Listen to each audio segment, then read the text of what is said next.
Assalamualaikum warahmatullahi wabarakatuh.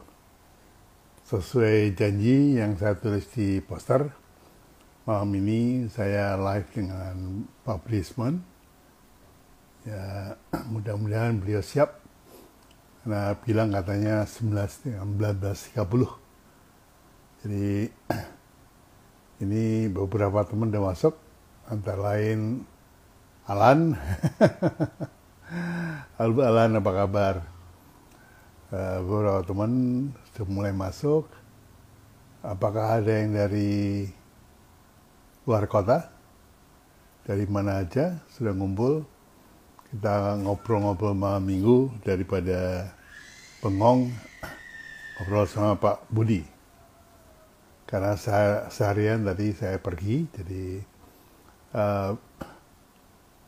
malam ini nggak pergi. Baik, ini problemnya kacamata saya kok nggak gitu jelas ya. Mungkin kotor, saya bersihin dulu. Tapi emang ukurannya berubah-ubah. Jadi katanya sih harus udah gantiin cap padahal. Iya. Siap, Papi dari Cibinong. Dari Hang Nadim itu mana ya? Syamudin, April S. Wah, saya nggak tahu nih dari mana aja. Tolong dikasih tahu, diketik dari Medan atau dari Jakarta, Indonesia pinggiran. Malam ini isinya ngobrol-ngobrol sama Pak Budi, Depok. Pak Brisman itu guru bisnis saya, jadi nanti Anda akan tahu tujuannya bikin brand itu apa. Baik, Pak Brisman sudah hadir.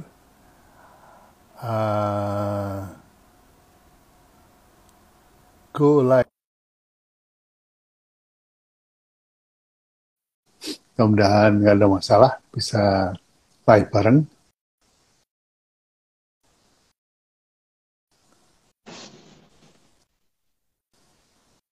Malam Mas Wi. Malam Brisman, waduh, sesuai gambar. Saya pakai hitam, Anda pakai merah. Apa kabar? Baik.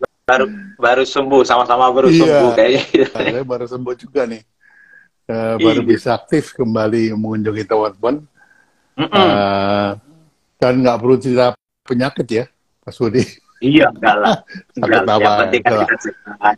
Udah sembuh, udah siap. Teman-teman kan gitu ya. Sekarang siap berbagi lagi gitu. Betul. Dan ya saya perhatikan selama istirahat itu aktif di WA, tapi teman-teman banyak yang masih kata-katanya sama, brand, tapi pengertiannya beda-beda.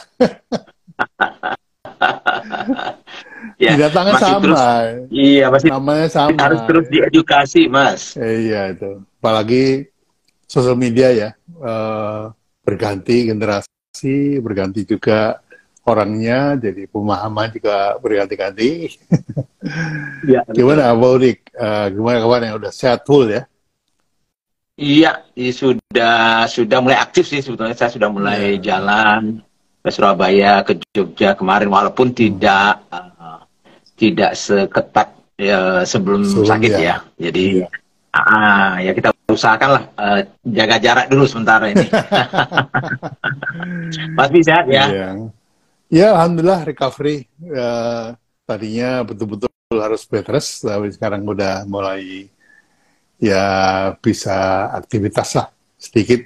Ya. Cuman ya gitu, nggak boleh terlalu lama. Jadi kayak orang jalan ya, kalau lari 1000 meter boleh, tapi kalau seharian nggak boleh gitu. Betul. Soalnya udah banyak yang kangen nih sama Mas Bi juga. Saya juga ada kangen nih ngobrol-ngobrol soal brand gitu ya, soal membangun bisnis dan segala macamnya itu. Betul, mesti diingetin dong Mas Budi. Jadi saya lihat Mas Budi udah sampai ke Padang ya, nengok ibu ya kemarin. Iya, sakit juga kan. Jadi biasalah kalau ibu udah tua juga ya sakit ya. Kita juga sakit ya, tapi ya kita harus lihat ibu yang sakit. Kita Iya, namanya orang tua ya, nggak bisa ada istilah bekas orang tua, itu nggak ada. Nggak ada lagi. So, apa kita diskusikan malam ini, Mas Bi? Iya, mungkin yang pertama kali kita kenalan karena ini follower saya, jadi mungkin ada yang benar dengan Mas Budi. Monggo silakan perkenalkan Pak Budi Isman itu siapa. Terima kasih Mas Bi, ya terima kasih teman-teman semuanya yang sudah hadir ya. Saya yakin mungkin sebagian mungkin sudah ada yang kenal, tapi mungkin juga ada yang belum kenal ya. Jadi saya Budi Isman, ya profesi saya sekarang apa ya? lebih membantu teman-teman baik yang entrepreneur baru maupun UMKM yang sedang mau scale up untuk mencoba membangun bisnisnya. Mana tahu ada pengalaman-pengalaman kami ini bisa kita sharing ya, mungkin bisa diambil ya, sehingga bisa membantu teman-teman membangun bisnis yang selalu saya sampaikan sustainable, profitable, dan tumbuh gitu, growing ya. Nah, jadi selama mungkin lebih 30 tahun saya bekerja, walaupun awalnya saya jadi pengusaha dulunya, kemudian bekerja selama 30 tahun, hampir 100% saya bekerja di perusahaan asing, terakhir jadi CEO di Danone Nutrition sama SGM. Sejak 13 tahun yang lalu saya memberhentikan diri untuk mencoba membantu nih teman-teman ini.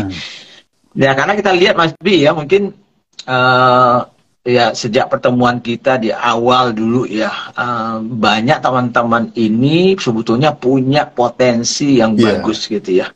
Nah namun perlu peningkatan dari pengetahuannya, skillsnya untuk membangun bisnis yang baik dan benar gitu. Sehingga betul-betul bisa sustainable. Nah itulah sebetulnya sejak 13 tahun lalu saya dedikasikan diri saya lewat Yayasan Pro Indonesia maupun Mikro Investindo dan sekarang lewat bisnis.id. Itu sedikit mengenai saya Mas Bi. Jadi tentunya Mas Bi yang sudah banyak sekali pengalaman, banyak juga bisa sharing malam ini, dan saya juga akan banyak bertanya karena banyak juga studi kasus yang baru Mas Bi yang mungkin bisa juga kita diskusikan nanti gitu. Iya. Baik. Karena Pak Budi memperkenalkan diri, jadi saya juga nggak mau kalah. Dari tahun 2012 itu saya berhenti dari bisnis saya karena sudah outdated ya, tidak relevan. Dan saya 2 tahun kemudian belajar terhadap bisnis yang relevan. Kemudian mulai 2012 saya keliling Indonesia. Ya tentunya atas biaya sendiri untuk memperkenalkan Bios Brand, karena pemahaman brand buat teman-teman itu masih rancu ya. Dan ternyata setelah sampai tahun 2023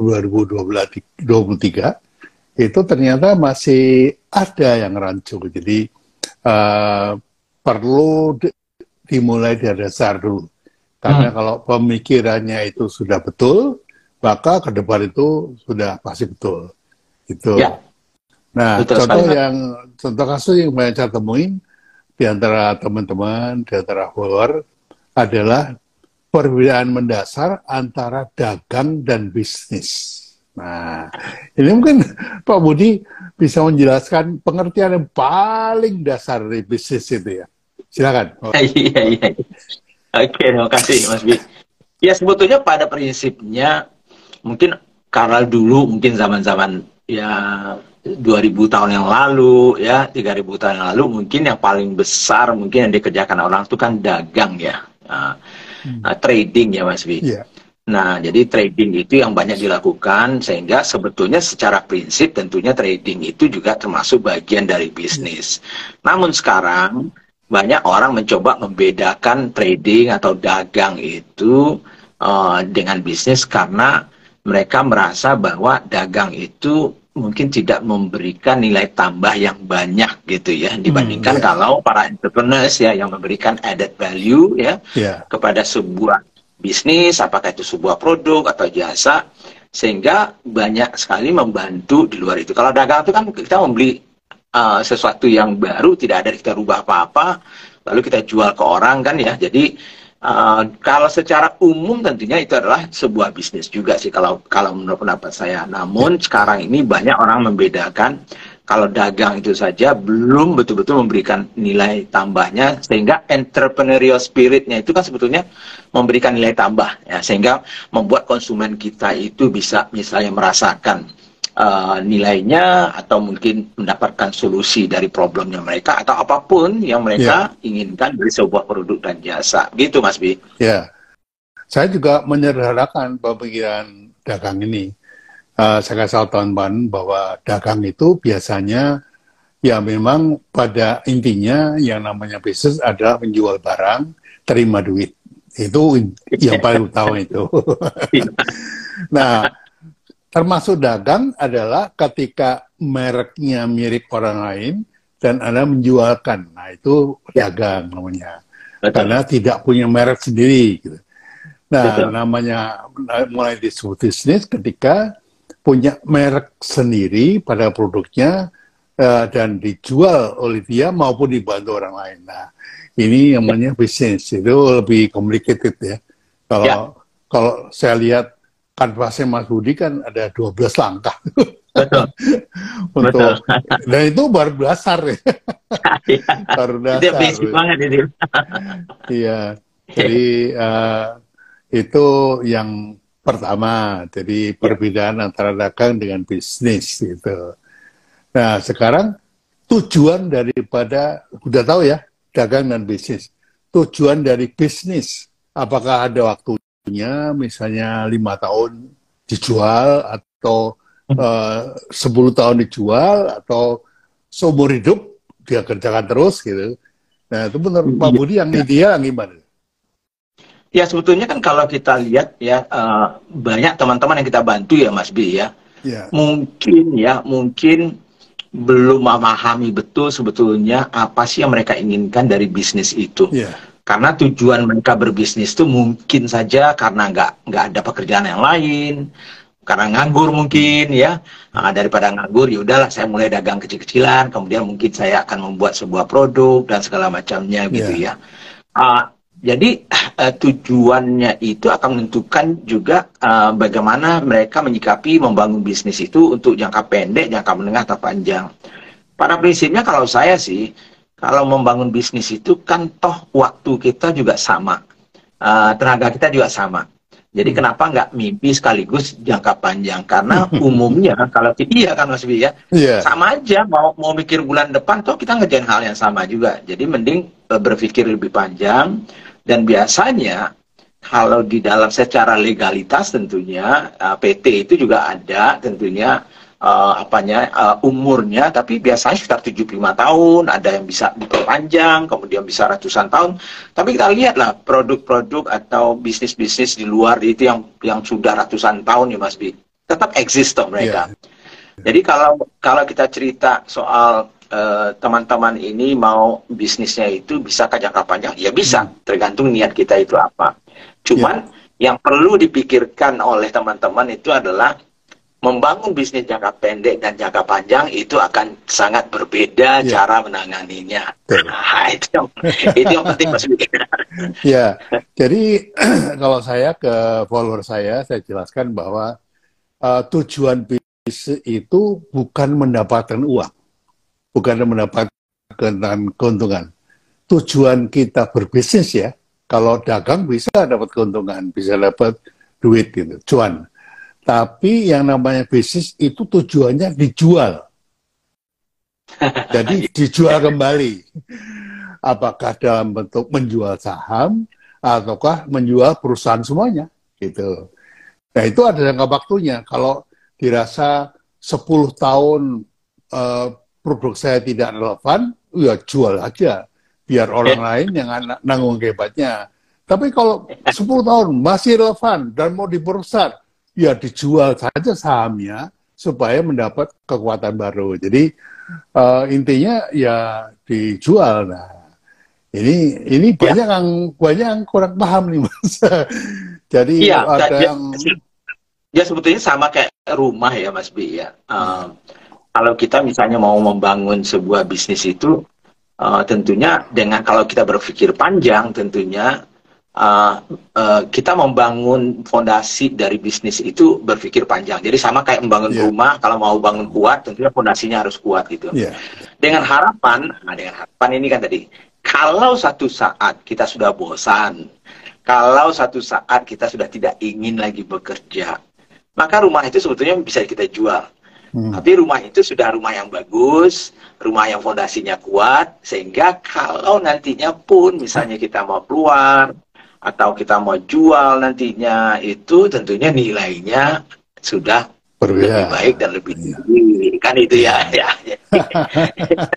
Sama, ini bersyukur sekali Mas Budi membandingkan seperti ibaratnya rumah ya.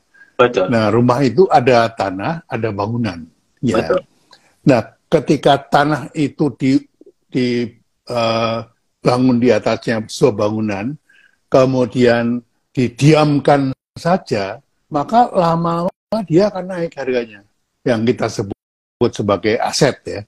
Jadi harga tanahnya naik, harga ruangnya naik. Nah, itu salah satu bagian dari bisnis. Yang kedua adalah ketika rumah itu disewakan, dikontrakkan misalnya. Dikontrakkan untuk berbisnis. Jadi rumah itu menjadi punya produktivitas. Nah ini sama dengan bisnis kan Mas Budi ya. Kalau bisnis itu mau produktif ya jual produknya.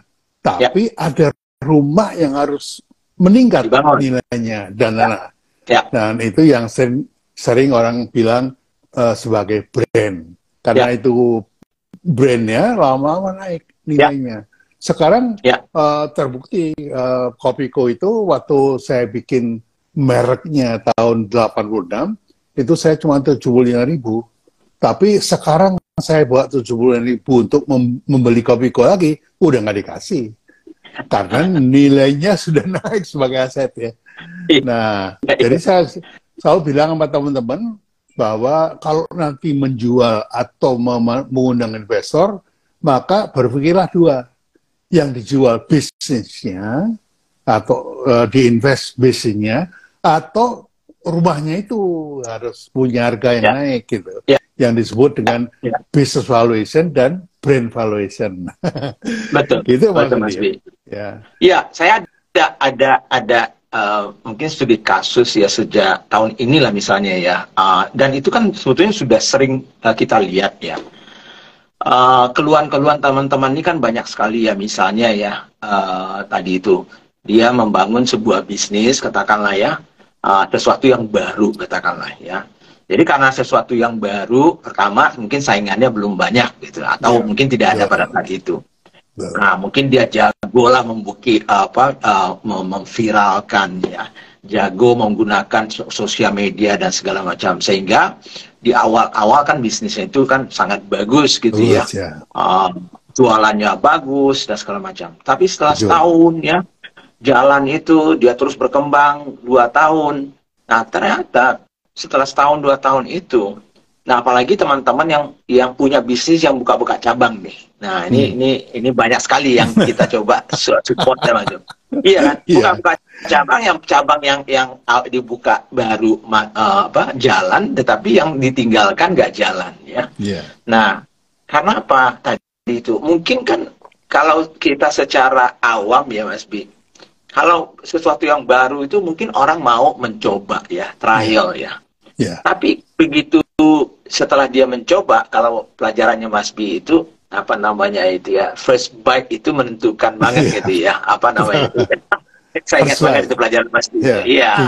Gigitan pertamanya itu sangat menentukan nantinya itu Mas. Nah, bayangkan kalau misalnya kita produk kita biasa-biasa saja dan segala macamnya gitu ya. Iya. Nah, tidak juga, apalagi ya, kita belum cerita membangun brand, ini kita cerita ini baru cerita produknya kan gitu ya. Iya, iya. Kalau produknya saja sudah tidak apa namanya ya, tidak memenuhi keinginannya konsumen atau tidak memberikan solusi terhadap konsumen, kita belum cerita brand dulu ini. Iya. Nah, sehingga yang tadi yang pertama membeli ya mungkin besok tidak lagi, yang return atau repeatnya enggak. Tapi karena dia membuka terus, seolah-olah dia akan terus-menerus berkembang. Iya. Nah, itu yang paling sering kita lihat.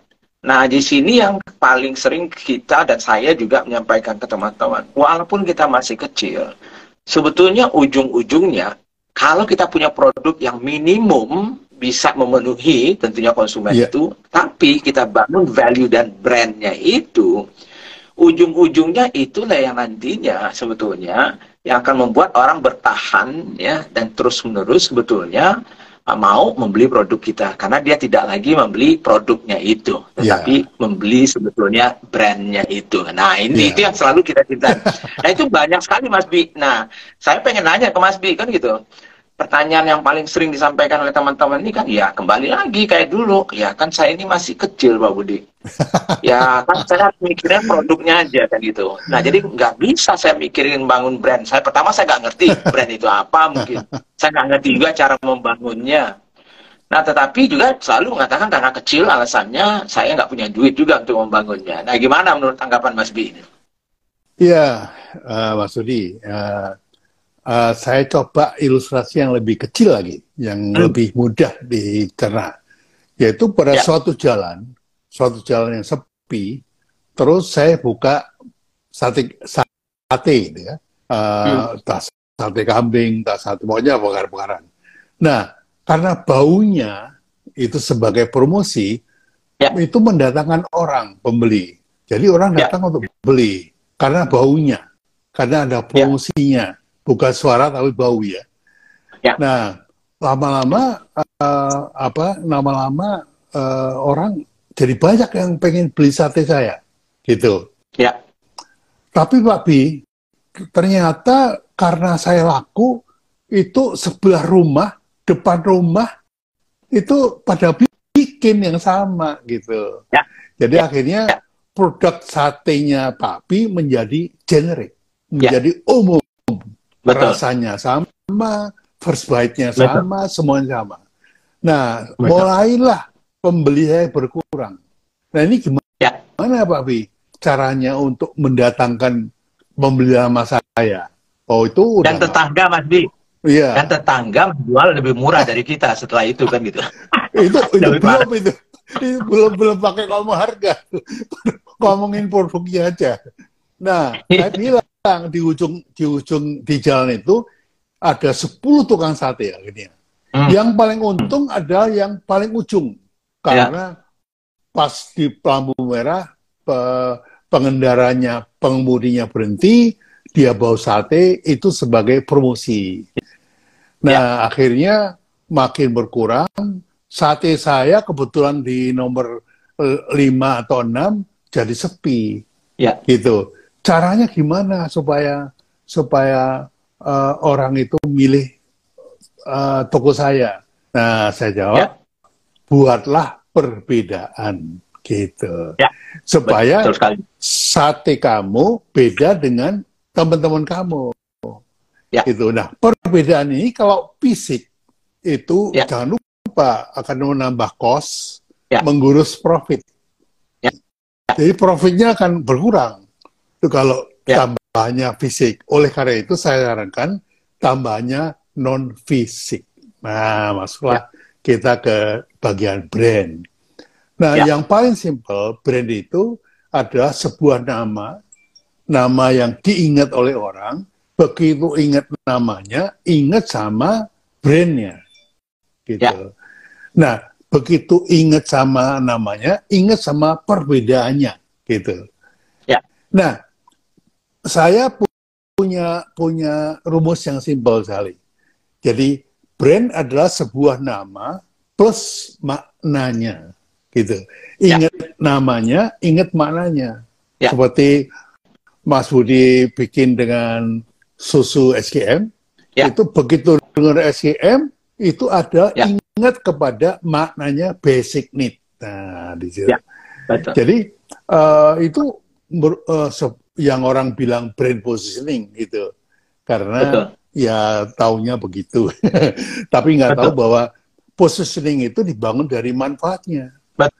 Kalau Anda ingat manfaatnya, ya Anda ingat brandnya, Betul. gitu ya. Misalnya, Betul. jadi itu yang paling rendah tuh, manfaat itu paling basic. Jadi Ya. ada yang bilang, mari kita rame-rame ke Danau Toba. Nah, begitu dengar Toba, harus ingat manfaatnya. Kalau nggak ingat, nggak jadi brand. Sama aja Mas Budi dengar nama apa namanya itu SVB, Silicon Valley Bank. Pernah dengar kan ya? Ya. Tapi kalau saya nggak ada urusan sama bank itu, maka dia tidak menjadi brand. Ya.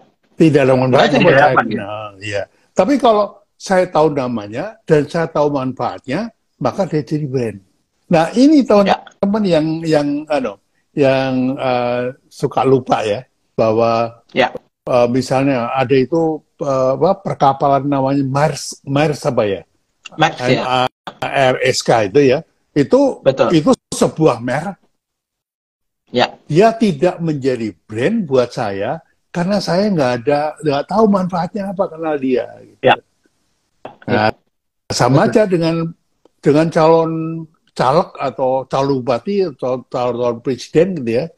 Saya tahu namanya, tapi manfaatnya buat saya apa gitu. Ya. Kalau ada manfaatnya, ya terus bukan brand. Betul. Gitu maksudnya. Jadi itu paling rendah ada manfaatnya. Paling tidak ada 4 makna dari sebuah brand. Yang pertama, kalau kamu beli produk itu dapat apa? Itu yang pertama. Yang kedua, kalau saya beli produk itu, saya mendapat apa? Benefitnya apa? Itu. Yang kedua. Yang ketiga, kalau saya beli produk Anda, saya jadi siapa? Itu yang ketiga. Yang keempat, kalau saya beli produk Anda, saya masuk ke golongan apa? Seperti Pak Budi pakai Apple misalnya ya. Maka Anda menjadi Apple Boy. Anda menjadi tribes-nya Apple Boy. Tapi kalau Anda beli Samsung, maka Anda masuk tribes-nya Samsung. Tapi nggak ada tribes Samsung, maka Anda turun. Jadi kalau saya beli Samsung, saya jadi siapa? Kalau nggak ada, turun lagi. Saya beli Samsung, saya dapat manfaat apa? Paling nggak ada 4 tuh yang bisa kita pakai sebagai dasar membangun brand positioning. Nah ini teman-teman banyak yang salah kaprah misalnya, padahal gampang banget. Ya, Mas Bi. Tapi kan seperti tadi mungkin yang perlu juga penjelasan dari teman-teman ini kan tadi Mas Bi bilang kalau kita mencoba merubah atau memperbaiki perbedaannya itu, membuat perbedaan itu secara fisik gitu ya, mungkin akan menjadi mahal misalnya ya karena ada biayanya. Sedangkan kalau kita misalnya mencoba membuat perbedaan itu lebih ke non fisiknya, maka biayanya mungkin lebih rendah. Tapi kalau misalnya mereka sendiri sebetulnya membangun bisnisnya itu biasanya kebanyakan kan mereka ini kan meniru-niru ya Mas ya. Karena ada orang tetangga bikin sate ya kita bikin sate, tetangga bikin bisnis minuman kita bikin bisnis minuman. Kan menjadi generik yang dikatakan Mas Bi tadi itu kan ya. Nah kalau dari awal mereka Mas Bi misalnya tadi itu dia sudah mulai memikirkan soal brandnya atau membuat perbedaan itu memungkinkan nggak untuk bisnis yang kecil Mas Bi ya? Sangat mungkin, sangat mungkin. Yang disebut dengan value creation ya. Jadi value-nya dulu, baru produknya apa. Jadi value-nya apa nih? Nah, untuk menemukan value, paling gampang adalah urutannya dulu. Jadi yang paling gampang adalah dari ini kebiasaan sehari-hari. Itu paling mudah. Hmm. Jadi, Ya. mengapa Unilever Indonesia menjajah Anda punya kamar mandi? Dari gosok Ya. gigi, dari shampoo, cuci rambut, cuci muka, atau gosok gigi, semuanya adalah dari Unilever. Itu karena orang punya kebiasaan setiap hari pasti mandi. Gitu. Ya. Ya paling minim sekali lah. Gitu. Kalau Betul. ya kalau keringetan ya 2 kali gitu. Nah, itu berarti Betul. kan produknya dipakai 2 kali. Gitu. Betul. Itu sehari-hari. Nah, urutannya kan begini Mas Budi. Orang itu beli sekali. Karena tertarik iklan, tertarik teman endorsement dan macam-macam. Sekali. Tapi Ya. setelah beli, dia menjadi beli lagi apa enggak? Ya, kalau beli lagi itu disebutnya hobi. Ya. Hobi itu boleh dibeli, boleh enggak? Itu hobi. Nah, hobi yang lebih frequent, lebih sustain, disebutnya habit. Habit itu kebiasaan. Wah, saya kalau nggak mandi keringetan. Nah, itu jadi kebiasaan. Nah, kalau itu menjadi sesuatu yang pasti, yang wajib, saya menyebutnya ritual, Pak Budi. Jadi, semacam budaya lah, Mas ya. Iya, menjadi budaya gitu. Kalau udah mau budaya dan tidak bisa tidak, itu namanya addiction, sakau, kecanduan. Nah, tujuan dari bikin brand adalah membuat orang kasmaran alias kecanduan. Gitu. Betul. Menurut saya ya, jadi itu teorinya gampang sekali. Jadi yang paling gampang emang kita ambil tengah-tengah, yaitu kebiasaan atau ritual harian. Ada ritual tahunan, mudik itu ritual tahunan, lebaran ritual tahunan, terus tahun baru ritual tahunan. Maka barang siapa menjual roti ulang tahun, ya jangan mengeluh kalau dibeli hanya setahun sekali.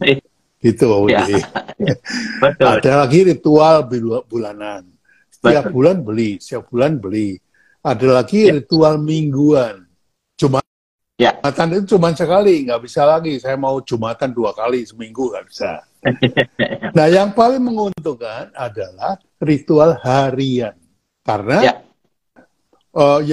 yang ritual harian itu pasti. Contohnya bangun pagi. Setiap manusia adalah bangun. Kalau nggak bangun, dia nggak ikut live. Nah, kenapa nggak bikin produk untuk bangun pagi? Padahal bangun pagi itu problemnya banyak. Betul. Bangun pagi, mulut bau. Betul. Nggak mau, istri nggak mau dicium. Terus matanya masih kucek-kucek, banyak sekali. Terus kencing. Nah, ini ciptakanlah produk yang pasti. Jangan produk yang saya suka. Wah, suka itu bukan standar. Jadi suka tidak menguntungkan buat apa ya, Mas Bi? Nah, kenapa makanan itu menjadi ritual yang banyak dibuat teman-teman? Gitu. Karena orang harus makan. Betul. Sarapan, makan siang, makan malam. Nah, terus akhirnya bikin makanan yang saya suka. Sampai lupa bahwa ada makanan yang must have dan nice to have. Nah, ada lagi ini. Betul. Nah, repot lagi kalau kita bicara must have dan nice to have ini batasannya tipis. Ada yang bilang saya sudah makan burger 5, tapi itu baru cemilan, belum makanan. Betul. Yang namanya makan ya harus nasi dan dan ayam goreng, itu baru makan. Nasi, ayam goreng plus sambal, nah itu. Betul. Mas Bi, kalau itu ya, kan sekarang ini kan perubahan zaman ini kan membuat manusia ini juga biasanya berubah ya. Entah itu karena sikap orang, entah itu karena memang zamannya atau entah karena teknologi dan segala macam. Nah, dalam membangun brand itu, ini perubahan-perubahan ini bagaimana ya caranya kita menangkap itu sehingga tetap kita bisa membangun brand yang membuat orang menjadi loyal, menjadi advocate-nya kita dan akan terus-menerus ya bersama sebuah brand itu. Ya, pertama kali 2 tahun pertama saya pikir berubah ya. Ternyata setelah makin ke sini ternyata nggak berubah, Mas. Yang berubah itu cuma cara medianya saja. Oke. Tapi kalau cara mainnya yang beda. Iya, cara mainnya beda. Tapi brandnya sama. Ya. Gitu. Ya. Jadi kayak bulu tangkis misalnya. Bulu tangkis itu permainannya sama, caranya sama. Tapi yang berubah itu raketnya lah, senarnya lah, ukurannya lah, semuanya berubah. Jadi karena zaman, maka media itu berubah. Media sosial, tapi sama media tradisional.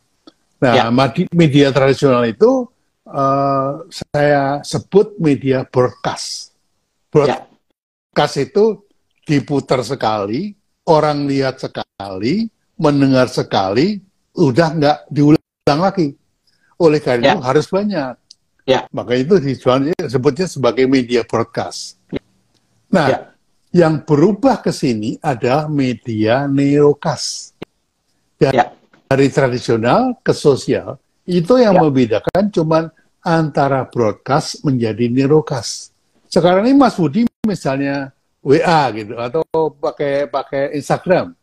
Begitu di posting, yang nonton cuma 2, tapi nggak usah takut karena dengan seiring waktu dia bertambah. Itu namanya neurocast.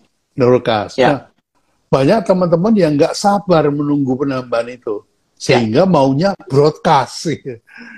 Kayak Dewa Eka, dia punya 1 juta, atau Deddy Corbuzier punya 10 juta, atau Raffi Ahmad punya 60 juta, ya nggak masalah. Buat dia, neurocast menjadi broadcast gitu ya. Tapi yang nggak semuanya, sebagian juga. Jadi ini yang harus dipahami dasar ini. Ini yang saya jelasin di workshop, Pak Budi. Di workshop saya jelasin itu. Mengenali marketing, mengenali selling, mengenali branding, terus cara marketing gimana, cara selling gimana, cara branding gimana. Nah, kalau lebih serius tentang branding, dikasih tahu kanvas yang 15 angka itu.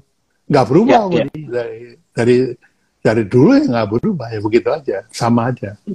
Jadi sebetulnya prinsip-prinsip dasarnya kan nggak berubah banyak ya. Kalaupun ada perubahan ya tadi itu alatnya mungkin berubah, mungkin caranya berubah, mungkin ya tadi itu ya. Tapi konsep dasarnya ini menarik soalnya kadang-kadang kan ada juga orang yang berpikir bahwa sekarang ini wah nggak perlu brand, Mas Bi. Yang penting jualan kan gitu. Jualan, tapi udah laku kok turun. Nah, waktu turun itu kenapa? Nggak punya brand. Diskon lagi, naik lagi. Tapi kok turun gitu. Terus gitu, naik turun. Nah, itu namanya sprint. Tapi kalau punya brand, sekali Apple tetap Apple. Sekali Rolex tetap Rolex, misalnya gitu. Sekali Starbucks tetap Starbucks. Jadi itu gunanya brand. Jadi ada sih caranya dan mudah aja. Karena saya membedakan antara pandangan pasar oleh orang marketing dan pandangan pasar oleh orang branding. Itu 2 hal yang berbeda. Kalau orang marketing melihat pasar adalah jumlah manusia. Jumlahnya berapa? Geografinya di mana? Demografinya siapa aja?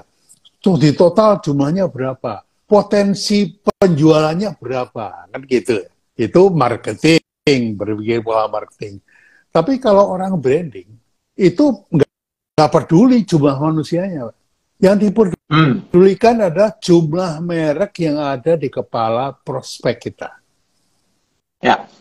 Kalau Pak Budi sudah punya 10 merek dalam kepala, akan sulit untuk mengubahnya ke merek saya. Kalau Pak Budi baru punya 2 pilihan, maka lebih mudah memindahkan ke produk saya. Gitu. Ya. Nah, makanya Ares mengatakan, make your own category, the new category, dan be number 1 in that category. Itu sebabnya. Nah, jadi perbedaannya di situ. Jadi merek adalah namanya, brand adalah maknanya, gitu.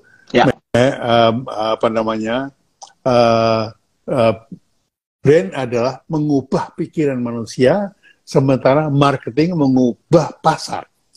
Kebanyakan rancu di sini karena mau bikin brand, tapi mengubah pasar, nah kan susah. Yang dirubah itu pikirannya, gitu. Jadi communication, pasti communication. Betul. Bisa komunikasi lewat iklan, bisa komunikasi lewat operation, bisa komunikasi lewat gerakan. Itu kan komunikasi semua. Itu Mas Budi. Itu menarik ya soal kategori ya Mas Bi, karena saya juga selalu mencoba sharing ya dengan teman-teman, terutama kalau mereka belajar yang basic ya, seperti Smart Business Map yang 12 pertanyaan itu kan. Jadi What is your problem? Sebelum masuk malam pertanyaan pertama itu, saya selalu membahas soal kategori, karena banyak sekali teman-teman itu nggak paham sebetulnya bagaimana melihat kategori itu manfaatnya apa nantinya long term ke bisnis kita. Sehingga gampangnya mereka kalau tanya bisnis Anda apa sih? Oh, ayam geprek. Oh, saya fashion muslimah. Cuman itu aja. Jadi masih sangat broad tadi itu. Nah, padahal yang dikatakan Mas Bi tadi itu, padahal kalau kita belajar dari Arisan tadi itu, kan bisa saja kita pilah-pilah, kita sayat-sayat kategori itu, mungkin saja ada kategori baru yang tercipta gitu ya, yang Mas Bi katakan tadi itu. Sehingga kita melenggang sendiri itu di situ dan kita menjadi yang pertama. Nah, itu kan jauh lebih menarik gitu ya. Iya, betul. Nah, cuman Mas Bi, yang sering juga menjadi pertanyaan itu adalah, kalau kita memang yang pertama di kategori itu, nah biasanya pada umumnya ya kita lihatlah apapun brandnya atau produknya ya, biasanya yang pertama seperti ya pertama di air mineral misalnya ya Aqua misalnya ya, yang pertama di teh yang dibotolkan atau di packaging itu teh sosro dan segala macamnya itu masih diingat lah. Tapi sangat ada kemungkinan kalau kita lalai membangun, nah kalau kita sudah dapat kategorinya tapi membangun brandnya itu, jangan-jangan kita disalip orang nomor 2, nomor 3 nantinya yang masuk setelah itu gitu. Karena kita sendiri juga lalai, kita hanya membuka kategori baru, tapi kita tidak membangunnya setelah itu. Nah, itu gimana menurut Pak Mas Bi itu? Iya, selalu saya ingatkan juga teman-teman, ketika ketemu kategori baru, jangan lupa untuk merawatnya. Artinya harus membuat barrier to entry yang tidak bisa diikuti lawan. Itu harus. Jadi ada barrier to entry yang pesaing nggak bisa niru. Tetap beda gitu. Nah, kalau ternyata bisa sama, maka menjadi generik lagi. Menjadi generik lagi. Nah, contohnya, ini kebetulan saya nyebut nih, teh botol sosro melawan pucuk harum, itu bukan karena persaingan murni, karena teh botol sosro awalnya dibikin untuk HORECA, hotel, restoran, dan kafe. Nah, di situ jagoannya dia. Pucuk harum mau masuk nggak bisa, karena pucuk harum, makanya pucuk harum masuk ke retail. Botolnya sekali buang. Kalau HORECA itu botolnya kembaliin. Nah, ini suatu perbedaan yang tinggal masing-masing mengelola perbedaannya itu. Gitu, Pak Budi. Betul. Jadi menciptakan kategori baru itu bagus.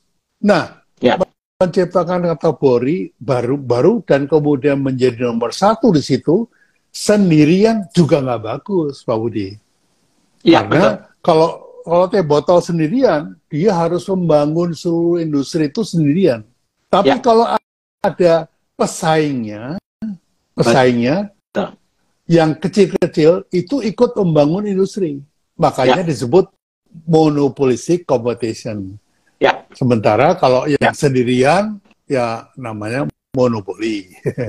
Itu berat, membangun pasar berat. Itu ya. Saya suka persaingan sih, seperti yang kata Mas B tadi itu. Jadi sebetulnya kita memang jangan takut persaingan, tetapi takutlah persaingan kalau kita hanya sebagai komoditas kan itu. Tapi kalau masing-masing ya, saya ingat ya, bagaimanapun juga, misalnya waktu saya di Coca-Cola ya, kita paling benci yang satu si biru itu aja kan, Pepsi itu. Tapi sebetulnya ya, dengan banyak pemainnya itu ya, kategorinya tadi itu pasar kuenya itu makin lama makin besar. Jadi kalaupun market share kita misalnya masih tetap sama, tapi kalau pasarnya juga tumbuh, ya kita juga pasti tumbuh. Jadi minimal itu yang bisa kita dapatkan. Jadi mengedukasi pasar itu akan jauh lebih mudah kalau rame-rame dibandingkan sendirian ya Mas Wi ya. Ya betul. Nah, ibaratnya begini, saya mau 100% dari 100. Betul. Tuh, mutlak ya. Tapi untuk menjadi 100% dari 100 itu nggak harus 100% dari 100. Dia bisa menjadi 50% dari 200. Nah, 200 itu perkembangan industri. Sementara yang 100 itu adalah market share kita. Itu jarang dipahami ya Pak Budi. Jadi teman-teman itu ya bolak-balik kasih tahu dasar lagi, terus ngomong doang, nggak dicoba, nggak dipraktekin. Alasannya nggak punya duit lah, kalau nggak punya duit jangan dagang, jangan bisnis. Kalau nggak punya duit ya udah. Tapi kan ini ya tadi itu kita orang yang percaya bahwa untuk membangun bisnis jangka panjang yang sustainable, tentunya harusnya profitable dan tumbuh, itu menjadi aset Anda nantinya. Ya kalau Anda nggak mau lagi, Anda bisa jual sebagian atau tidak. Tetap bahwa harus kita bangun brand. Walaupun saya lihat itu sekarang ini masih ada, atau mungkin orang-orang baru nggak terlalu percaya lagi bahwa dalam zaman teknologi seperti ini, seolah-olah brand itu nggak terlalu penting. Nah itu saya nggak percaya sih sebetulnya ya. Tapi supaya pemahaman teman-teman ini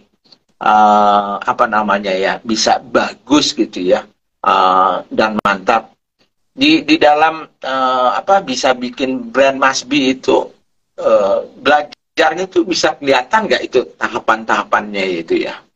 Kelihatan Pak Budi. Yang pertama misalnya, yang langkah pertama itu product insight. Product insight itu nggak cuma tentang produk, tidak. Jadi mulai dari why. Why itu gampangnya mengapa produk ini eksis. Apa tujuannya produk ini dibikin. Nah, mulai dari situ sampai akhirnya kita dapat mau jadi siapa, mau masuk golongan apa, itu product insight. Nah, yang kedua adalah target market versus target behavior.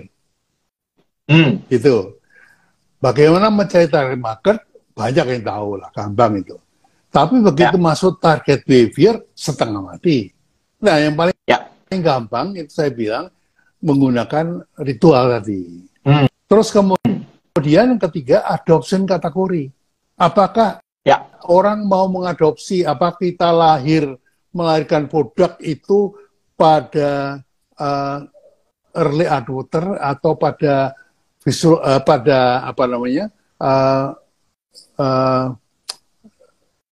masyarakat umum ya.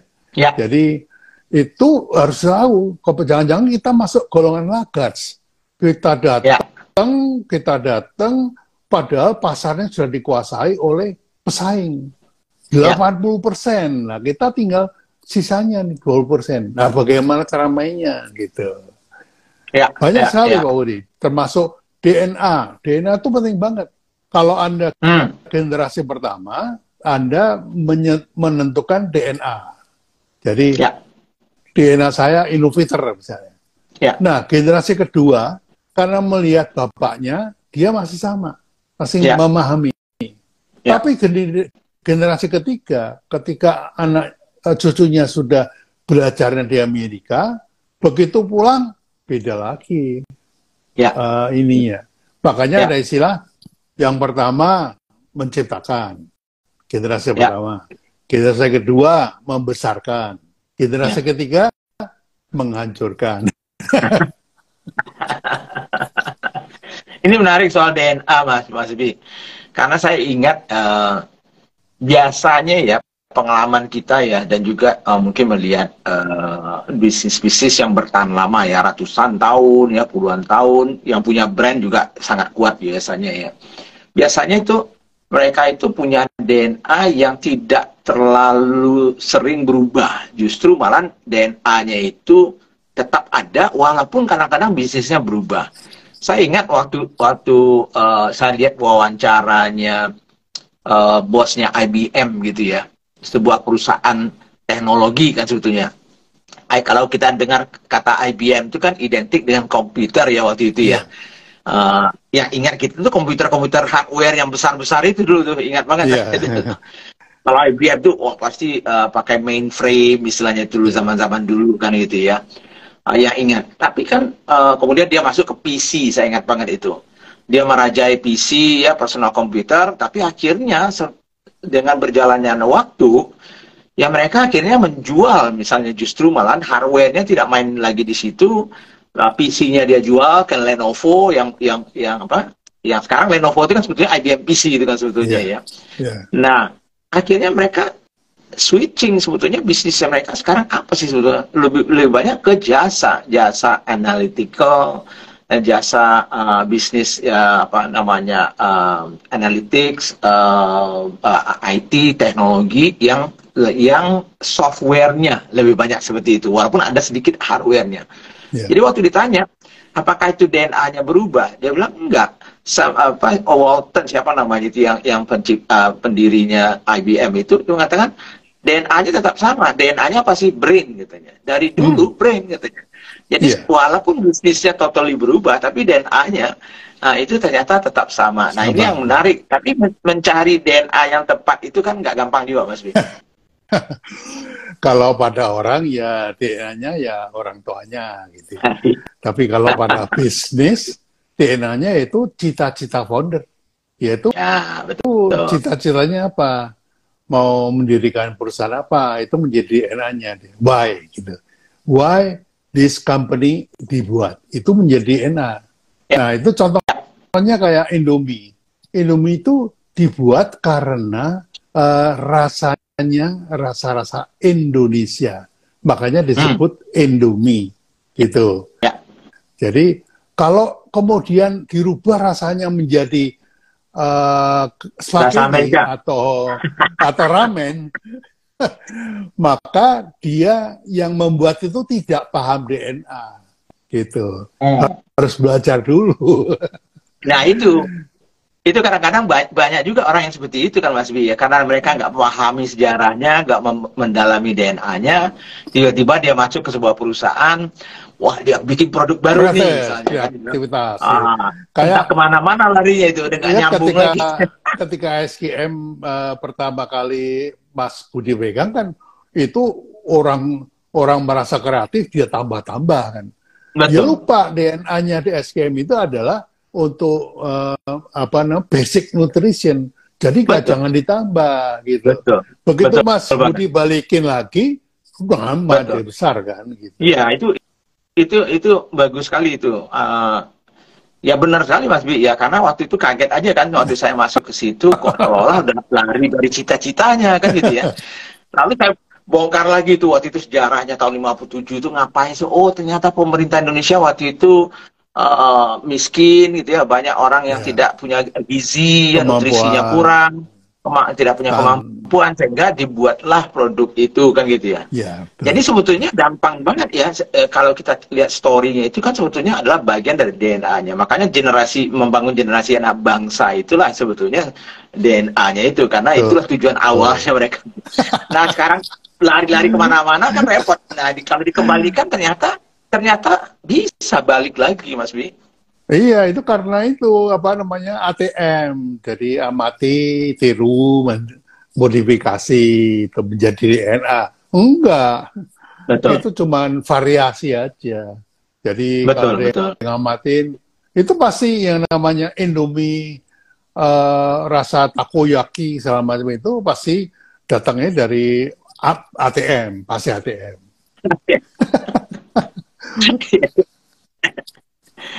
Mas Bi, ya, mungkin teman-teman yang masih, saya tahu udah banyak sekali di Instagramnya Mas Bi, suatu komunikasi kita selalu cerita yang namanya misalnya marketing 1.0, marketing 2.0 ya, Yeah. 3.0, 4.0 itu.